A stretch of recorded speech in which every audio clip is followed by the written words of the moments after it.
for as long as Highway 9 has cut through the hills of Northern California. People have complained about it. The road is narrow in places, poorly lit at night, and lined with trees that grow too close to the asphalt. Locals learn early not to drive it when tired. Outsiders usually underestimate it. What most drivers do not know is that Highway 9 has collected stories the same way it has collected accidents. They are not written on signs or marked with crosses. They are passed quietly, usually late at night, usually by someone who insists they are not the type to believe in such things. One of those people was Thomas Kellerman. In October of 1998, Thomas was 42 years old and worked as a regional sales representative for a medical supply company.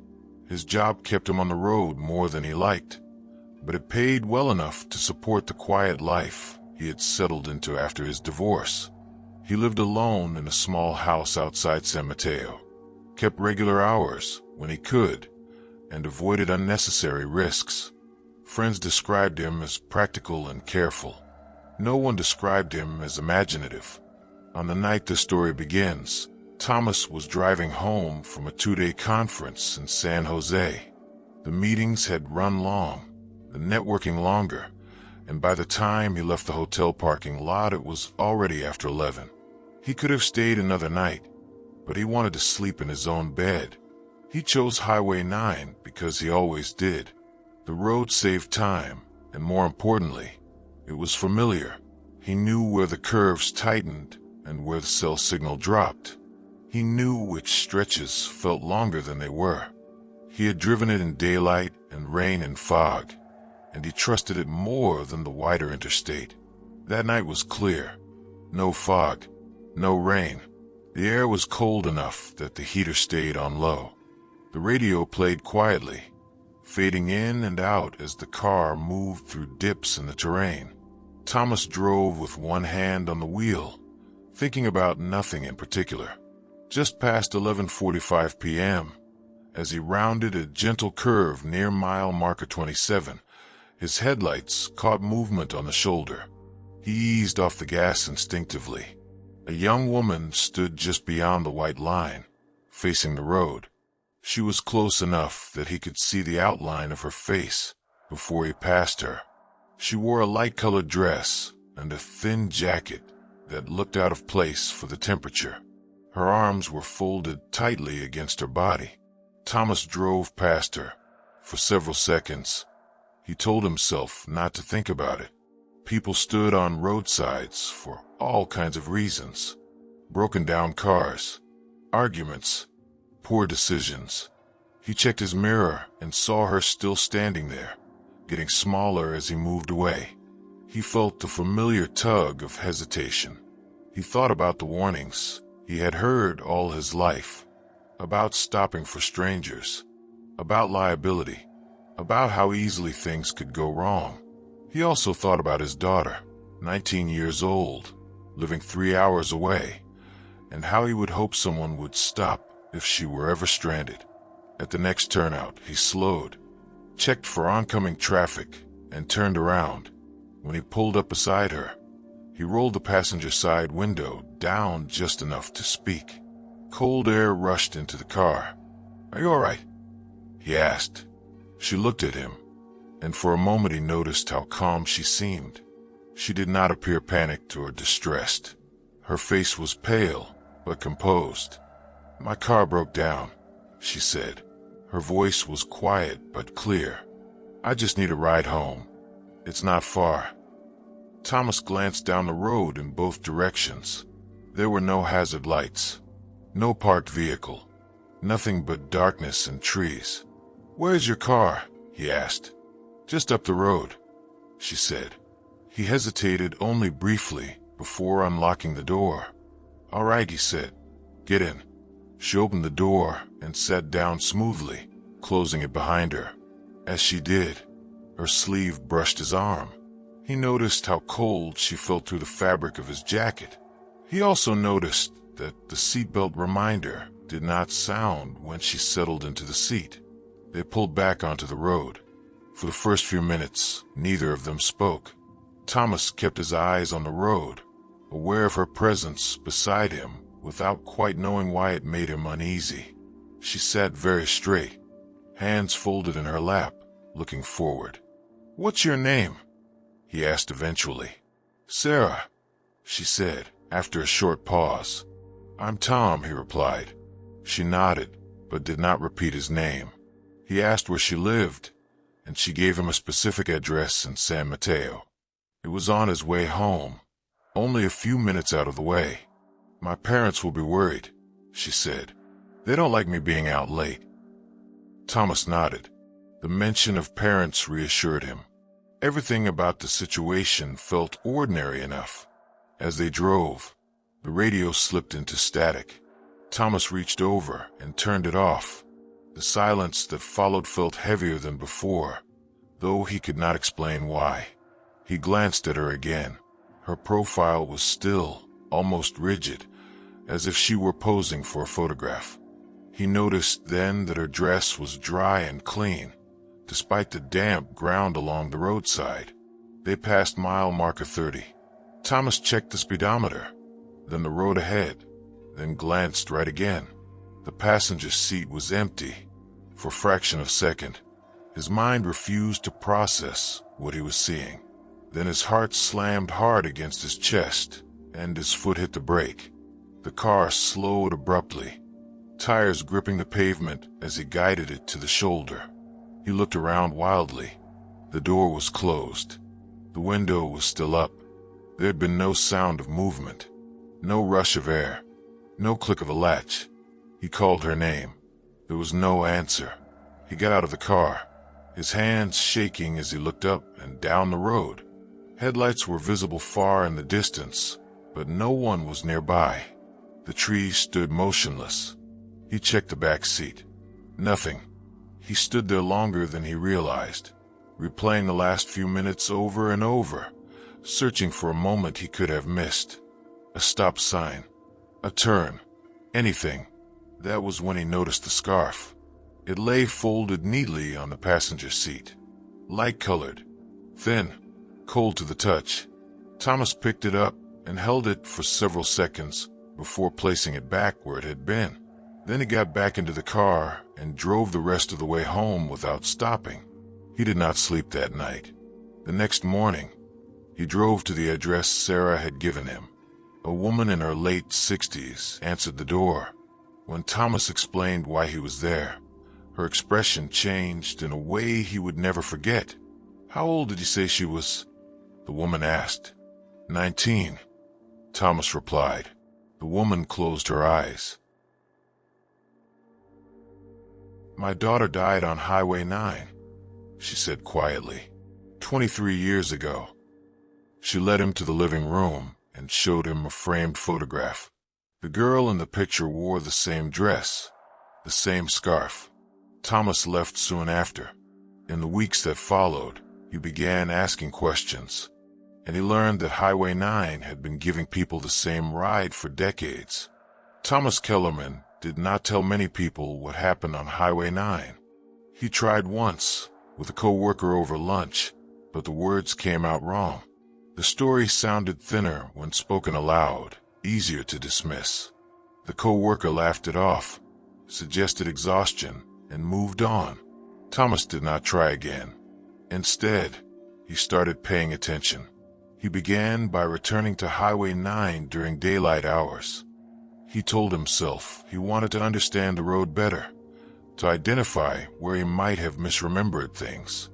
He drove slowly, pulling over at turnouts, walking short stretches along the shoulder. He looked for skid marks, old debris, anything that could explain why someone might have stepped out of a moving car without him noticing. There was nothing.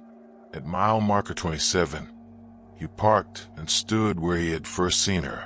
From that spot, the road curved gently enough that approaching headlights were visible for several seconds. There was no blind corner, no sudden dip.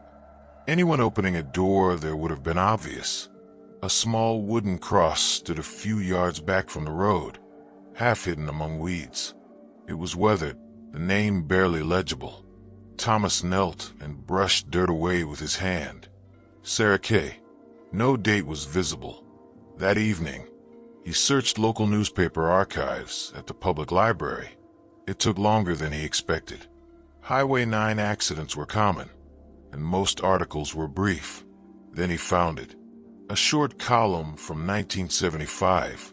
A 19-year-old college student struck by a passing vehicle after a car stalled late at night.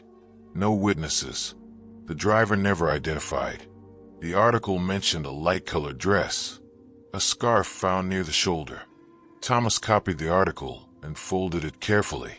Over the next month, he learned that the story did not belong to one family alone. He spoke to a retired highway patrol officer who agreed to meet him after some hesitation. The man listened without interrupting, then sighed. "You're not the first to come asking," the officer said, "and you won't be the last."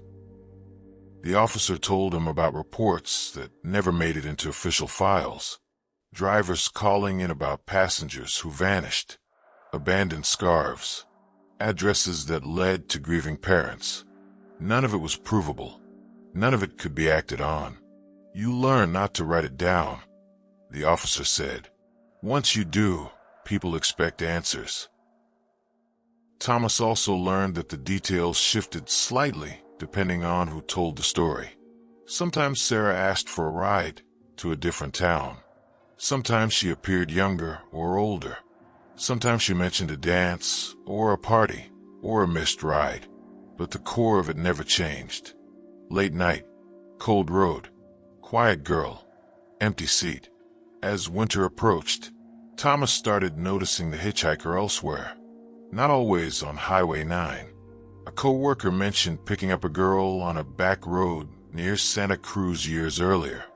A cousin of a friend swore something similar had happened outside Palo Alto. Each time, Thomas listened carefully, asking questions without revealing too much. The descriptions matched closely enough to unsettle him. By December, Thomas was sleeping poorly. He began avoiding night driving when possible, rearranging his schedule, turning down late meetings. When he did drive after dark, he checked the passenger seat repeatedly, even when he was alone. Then, one evening, he received a call. The woman who had answered the door in San Mateo recognized his voice immediately. She said she had been thinking about him. "It happened again," she said. "This time, the driver was a young man returning from work. Same stretch of road, same time of night, same address. He left a scarf," she said. "They always do." Thomas asked what she did with them. "I keep them," she replied. "It feels wrong to throw them away." When Thomas visited her again, she showed him a box in the back of a closet. Inside were scarves folded neatly, some newer, some faded with age. "They come back every few years," she said. "Always polite, always shaken." Thomas asked the question he had been avoiding. "Why here?" The woman shook her head. "I don't think she knows she's gone," she said. "I think she's just trying to get home." That winter, a small article appeared in a regional paper about a late-night driver who crashed after swerving to avoid a pedestrian who vanished before impact. The location was familiar. Thomas folded the paper and placed it with the others. By spring, he understood something else. The road did not take people randomly. It chose the ones who stopped. By the time summer arrived, Thomas Kellerman had stopped pretending that what he experienced was a one-time event. He no longer framed it as confusion or fatigue. Too many details lined up too cleanly. Too many people, unknown to each other, described the same thing in the same quiet way. What unsettled him most was not the disappearance itself, but what came after. Every person he tracked down shared a similar pattern. The ride, the empty seat, the address, the visit to the house, and then a choice. Some people walked away and never spoke of it again. Others, like Thomas, kept circling the story, unable to let it rest. The retired officer had warned him about that. Some folks get pulled deeper, the man had said. They start thinking the road wants something from them. Thomas asked what happened to those people.